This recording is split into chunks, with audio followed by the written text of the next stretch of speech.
In our devotional time this week, we're going to be spending 6 of our 7 days in one of my favorite chapters in the Bible, Isaiah chapter 40, which is truly just a magnificent chapter.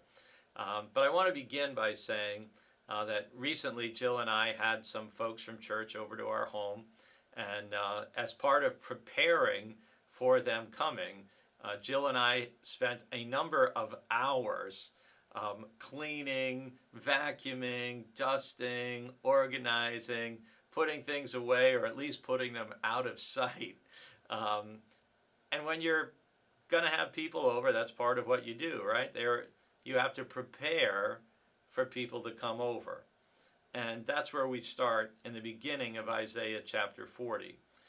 And I'm just going to read to you the first 3 verses. Our verse for the day is verse 3. Comfort, O comfort my people, says your God. Speak tenderly to Jerusalem and cry to her that she has served her term, that her penalty is paid, that she has received from the Lord's hand double for all her sins. A voice cries out, in the wilderness, prepare the way of the Lord. Make straight in the desert a highway for our God.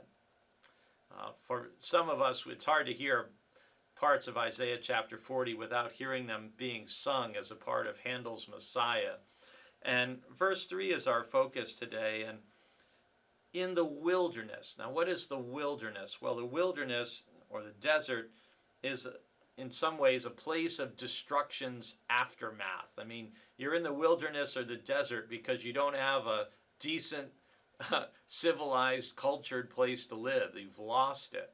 And so part of what Isaiah 40 is starting with is obviously comfort. This is bringing a word of comfort to the people that their time of suffering because of all of their sins is coming to an end. And in the place that people imagine as a place of destruction or emptiness, where it's harsh, a difficult place to live, the wilderness or the desert, this prophetic voice is crying out, prepare the way of the Lord. Prepare a highway for our God in a place where perhaps we feel like God isn't present or doesn't show up.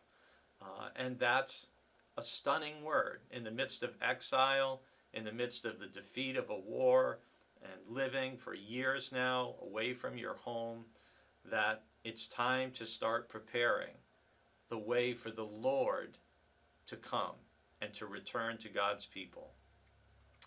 In your own life, you may keep house a lot better than I do, and you may be a lot neater than I am.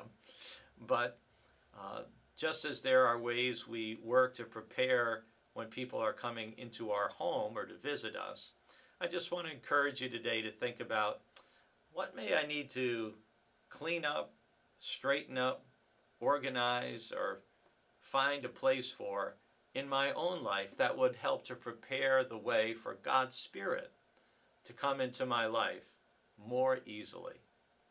Something for you to think about today. How can you prepare the way of the Lord in your life?